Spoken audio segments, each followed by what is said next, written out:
I'll count you in. How's that? Okay. He's going to do his job. 5, 4, 3, go bananas. All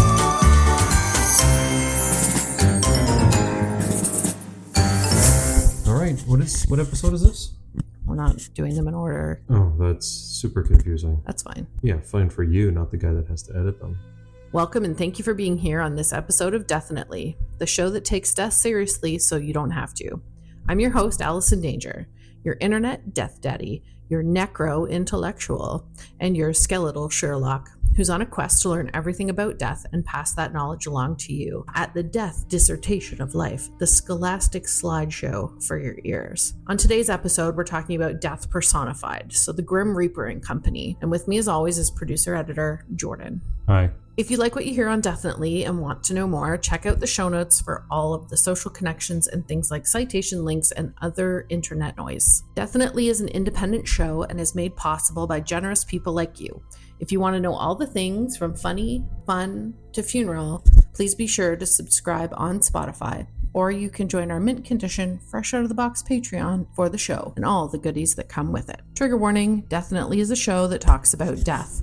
There are no specific triggers in today's episode, however, please listen with care. Today we're talking about death personified, an introduction to the Grim Reaper and Company. Before we go into specifics of Grim Reapers and death and the devil, they are significantly different things. So I said three things there: the devil versus reapers versus death. Also, there's something called psychopomps, so I'm going to go into that first. A psychopomp is from the Greek word psychopompous. It's a literal translation for the guide of souls. In Greek and Roman, which bore the Catholic religion, it's that influence here. Any being that takes people from the living to the death realm, a heaven or hell, however you identify those places if you're not religious, the afterlife. Person or animal. In the Christian realm, a psychopomp could be somebody like Jesus or Michael the Archangel or St. Peter. They'd all qualify, as would Samael in Judaism or Azrael in Islam. So, just before you continue on, Allison, I like that you said the Greek word psychopompous. I just want to throw that out there. Super fun, right? Super fun word to say. And what a psychopompous. I wanted to tell you when I found out what a psychopomp was. It was many, many moons ago when I was reading a Stephen King novel, and it was called. It was the zombie one. It was called The Dead Half. I think it was called The Dead Half. Okay.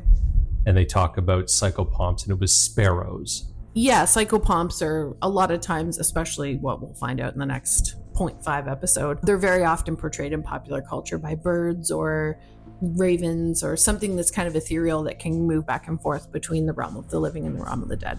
Yeah. So I'm not surprised that was your exposure. There we go. Psychopompous. Psychopompous. Like a soda moose, but a psychopompous. As far as psychopomps go, the death doula could be considered a modern-day version of a psychopomp, helping people get from the land of the living to the land of the dead, finding their way to a good death. The waters are muddied, or chum if Shark Week is your fancy, when it comes to who exactly is in charge of running the underworld. Depending on the version of the underworld or the afterlife that you hold or not hold dear, it's like a corporate disagreement about who is the CEO, CFO, and CCO or COO of the company of the underworldly. The devil, or an opposition to a god, if that's, again, your flavor of religion, is generally understood to be the antithesis of a god.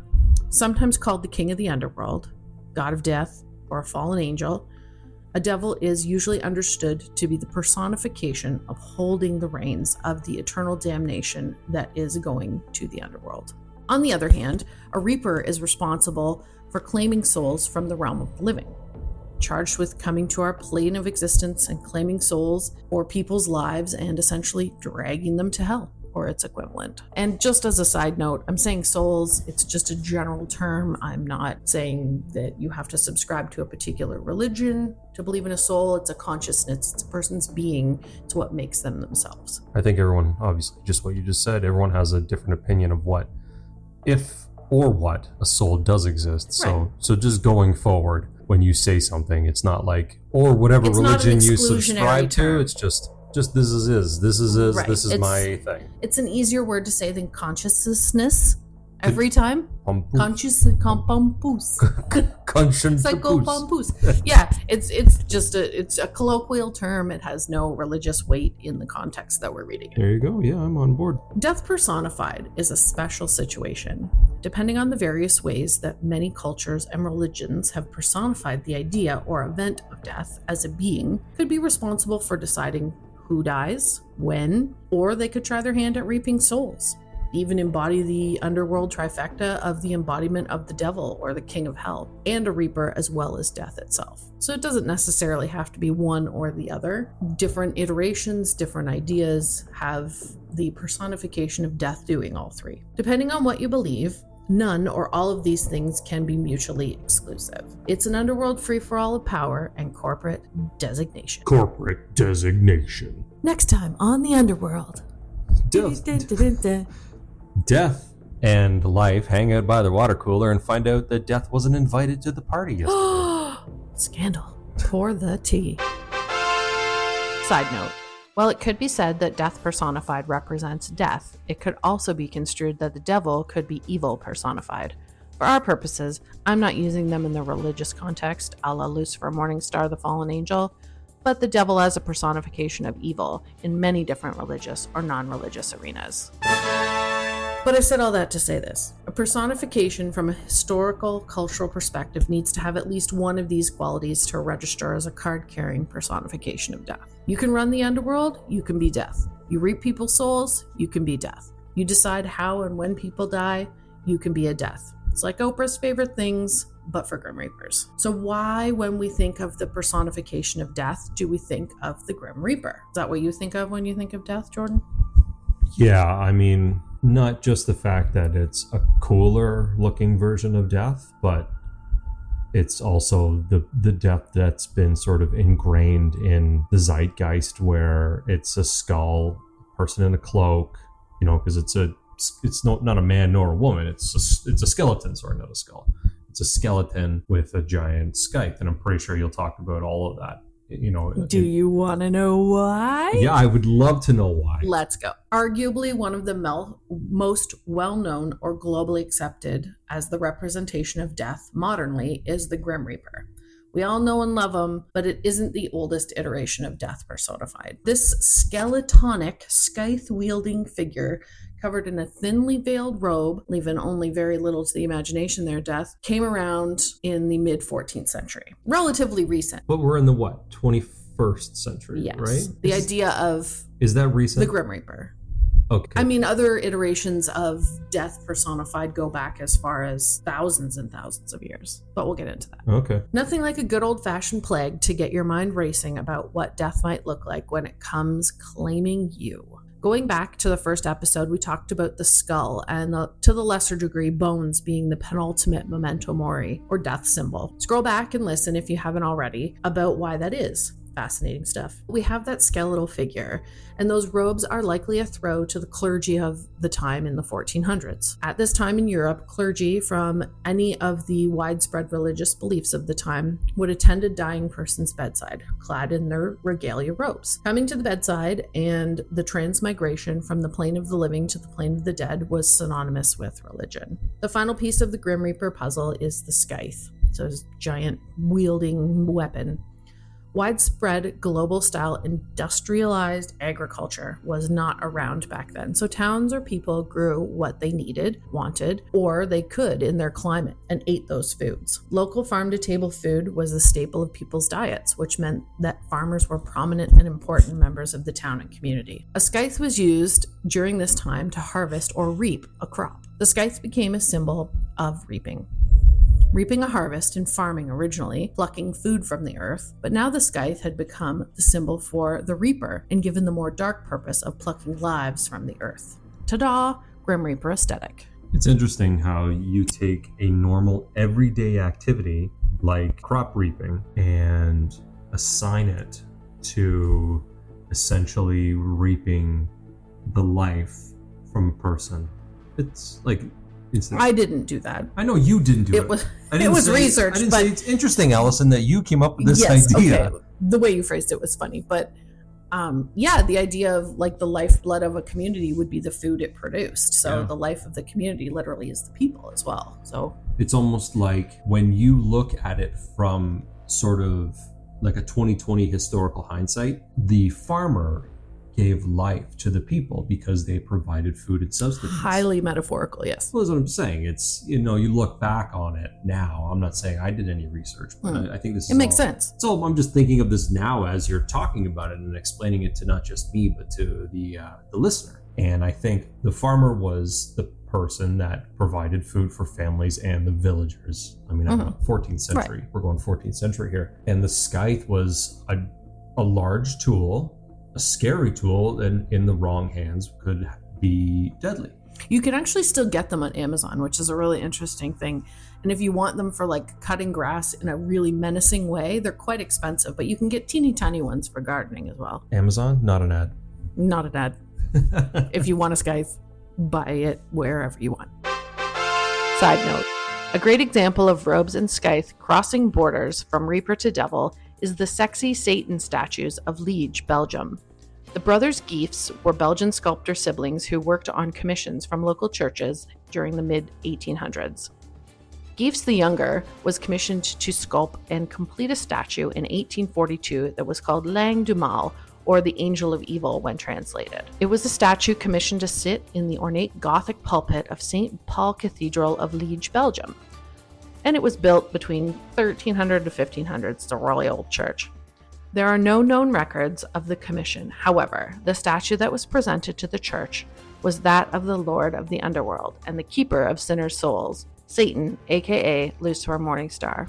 Referred to today as the first of the sexy Satan statues, this fallen angel statue was deemed too, quote-unquote, distracting, read sexy in church language, to the parish, and Giefs the Elder was asked to replace the statue of Satan with something with less attention-drawing for the younger parishioners. Again, no record exists of the original commission outline or conversation, but when the second statue, Le Génie du Mal, or the Genius of Evil, was unveiled, it was subjectively even more sultry and seductive-looking than the first. Both were kept by the church and are still on display. However, sexy and distracting they appear.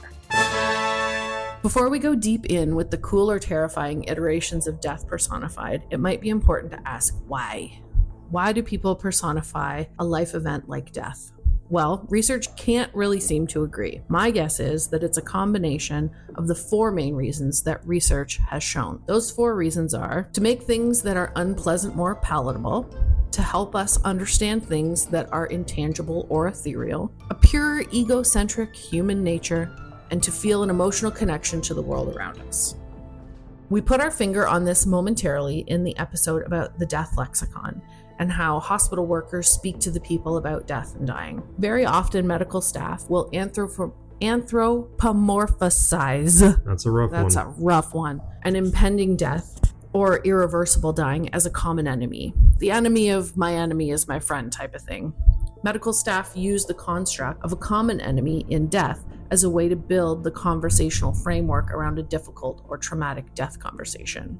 I gotta give credit to the researcher, though, who flat out said that it's just pure human ego. I mean, we give personage to all kinds of inanimate objects and ideas. We even name storms. I'm getting away from the point. Culture and religion, time and location all influence how a particular group gives birth to their personifications of death. Some fall in and out of fashion, while others, like the Grim Reaper, seem to transcend changing cultures. One of my all-time top 5 favorite myths of a personified death is the ancient Irish folktale of the Dullahan.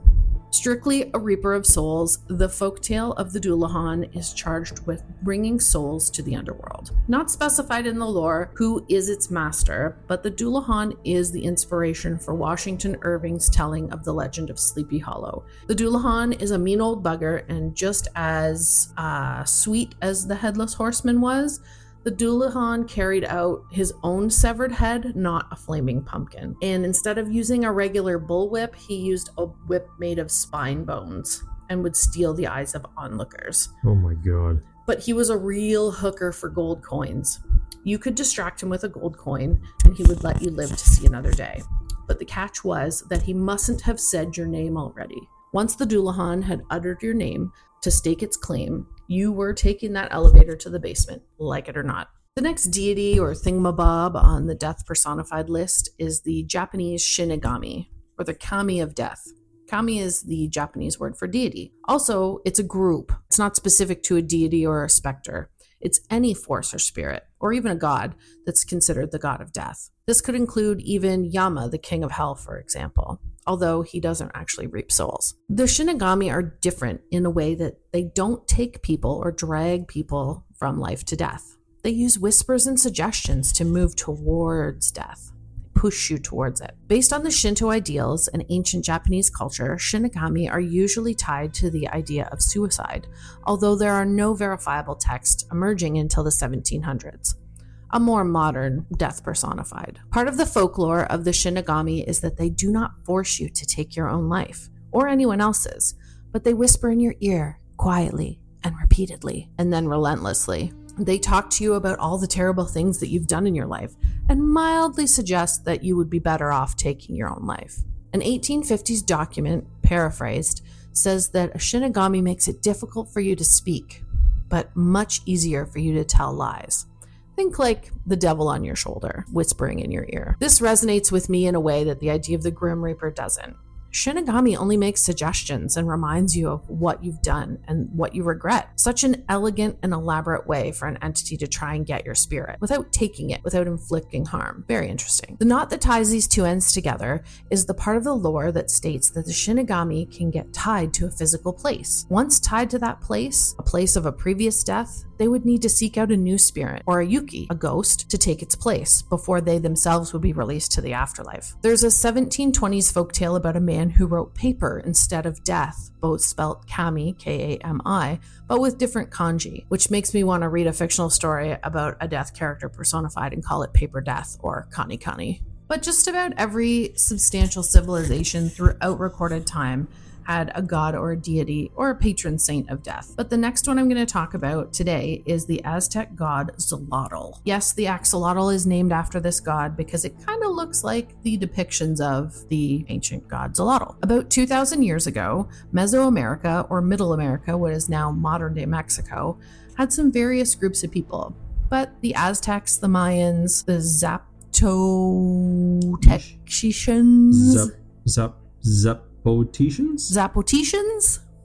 Zapotecians? Check the pronunciation in the show notes. But the commonality of these groups was a dog-headed antithesis god of death called Xolotl. The twin to the god Quetzalcoatl, these are some big words, the bringer of life and fertility. Xolotl, the god of the dark side of Venus, the evening star, disease, disfigurement, fire, and lightning. Xolotl was known as the only being that could move in and out of the Aztec underworld, called Mictlan. So he was charged with taking souls to the afterlife, but he was also in charge of dragging the sun through the underworld each night and passing it back to his twin brother Quetzalcoatl each morning so he could pull it across the daytime sky. They were two sides of the same coin and brought about the cyclical living in a cycle of life, Lion King style, the way of the people. Side note, because Xolotl was usually depicted as a skeletal figure with the head of a dog, dogs were revered as deities and conduits to the underworld. Often a dog would be sacrificed when its owner died so that it could accompany its owner on the journey across the deep river to Mictlan. Man's best friend in life and in death, it would seem, for these Aztecs. Interestingly, half the world away, around the exact same time, the people of Egypt were worshipping a dog-headed god of the dead as well. We all know him as Anubis, of course, much more famous, much more well-known in the death realms. Said to have had the head of a black jackal, Anubis's job was similar to Xolotl's in the Aztec culture. They were both responsible for the care of the dead. While adornments of these two gods were culture-specific, their makeup was very similar. And I'm not talking about like facial makeup, I'm talking about how they were built. Although we don't have any hard evidence yet, there is some idea about an interesting thought experiment that perhaps both civilizations came from a common ancestor. The Xolo dog and the pharaoh hound from the Aztec and Egyptian areas specifically share spookily similar physical qualities. While genetic testing needs to be done on some of the unearthed mummies of ancient dogs to see if there's a genetic similarity between the two glorified dogs from across the world, there are other similarities in these civilizations as well, including their use of astronomy, underground aqua aqueducts, and building pyramids. So, Pangea? Maybe? Well, we know that the cradle of civilization is a real thing. And we know that science has proven that there's an area of the world where life came from. Yeah. It's just interesting that there are so many parallels between these two cultures that even all those thousands and thousands of years later, along the same timelines, we're doing the same things worlds away from each other. Side note, while we're talking about dog companions to a death god, I found out the other day that in Hellenic mythology, or the Greek gods, that the three-headed dog Cerberus that guards the gates of hell for Hades is roughly translated to the word spotted, which means, hold on to your hats, that the accountant of the underworld in Greek mythos named his dog Spot, which is just about the most adorable death god thing I think I have ever read. Believe what you'd like, but if you see a picture of a Mexican hairless dog and a statue of Anubis, they look identical. You can see the citations in the show notes, but it's pretty crazy. They look so alike. Anyway, I digress. Of course, we can't leave out the ancient Norse mythology of death that surrounds hell and the Valkyries. Jordan has a family lineage that goes back quite a ways here, and listing him as one of the many sons of Thor. The comic book ideation of Norse gods makes the popular understanding of the Norse myths skewed towards the comic lore instead of the historic sense of these gods. But that said, I haven't seen a multi-billion-dollar movie franchise about any other notable ancient gods with a Helmsworth at the lead. The Norse mythology had a varied idea about the afterlife, insofar as that there were many halls of gods, and that you could go to upon your demise. It has been suggested, but there is no evidence that says that you have to act a particular way to get into a specific one. It's kind of like a Pokemon gotta catch 'em all situation, where gods like Odin and Hel, etc., collected souls for their realms. No one place was better than the other, and although Hel, the place and person, named the same thing, has become synonymous with Hell, H-E double hockey sticks in the Christian religion, there are no records of it being a place of torture or damnation. Valkyries, on the other hand, were farriers of souls, so like a reaper. But they worked specifically for Odin and would bring the souls of the dead to his realm, Valhalla. Pop culture, movies, TV, comics, books, they all have a role to play in our interpretation of the gods, characters based on them, and their understanding for future generations. If you want to learn more about this topic, history books are where it's at. Each culture or peoples have their own history, and it can be rife with lots of good old-fashioned death lore and excitement, so check it out. I cover this topic in detail in my upcoming book, 10,000 Bodies Later, The History, Science, and Philosophy of Death. There are many more examples given there about how and why they are important, like the origin of La Cavera Catrina, or an unconventional personification of death in a work of fiction like Neil Gaiman's Sandman series. Watch the socials for upcoming details. If you're still hungry for other historical or modern versions of death, a reaper, or the devil, check out Vanth, Morana, Charon, Hecate, Hermes, or Anubis. This week I'm reading piece by piece, absolute chunky ass tomb of a book called The Hour of Our Death by Philip Aries. It's a historical study of death over the past 1,000 years. It's big, it's beefy, and it's actually more like a history textbook and the size of a Bible with equally small print than any other book I've encountered. And for fun, reading an Image comic book called The Sins of the Black Flamingo. So good. It's beautiful, and the story hits all my hallmark points: action, adventure, mystery, and a dash of the occult. But this team is wildly talented, and it is just so beautiful to look at. It's a really great read. Get on it, my dudes. Jordan, what are you reading this week?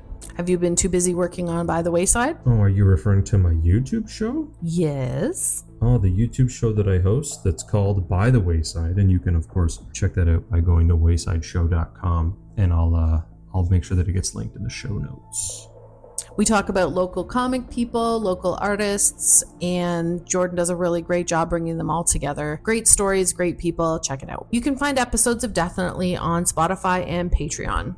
Don't forget to subscribe or sign up so I can keep your earballs filled with death knowledge. Deathinitely wants to take death seriously so that you don't have to. Creating a safe and inclusive space that tackles the mundane, profound, and crazy parts of death that you don't feel like asking anywhere else. Listen, participate, comment, love, learn. I'm just happy you're here. Our next episode, as I said, will be a part 2 of Death Personified, and we'll be talking about the Grim Reaper and Company, but specific to pop culture personifications of death, or death as character. Deathinitely is an independent show that is recorded on the ancestral homes of several Mississauga and Chippewas First Nations. We honor these Indigenous peoples, ancestors, and future generations on this land that we share with reverence and humility. I've been your host, Allison Danger. With me as always is editor and producer Jordan Middlebrook, with music by Soundbay. All of the links to reading and research materials and citations can be found on a link in the show notes. Anything you want to add to your reading list about a personification of death? Check out the book On a Pale Horse, On Killing, Mort from the Discworld series, and Death, a Life. Thank you for listening to Deathinitely. I'm Allison Danger, and we take death seriously so you don't have to. See you next time. Bye. Forever.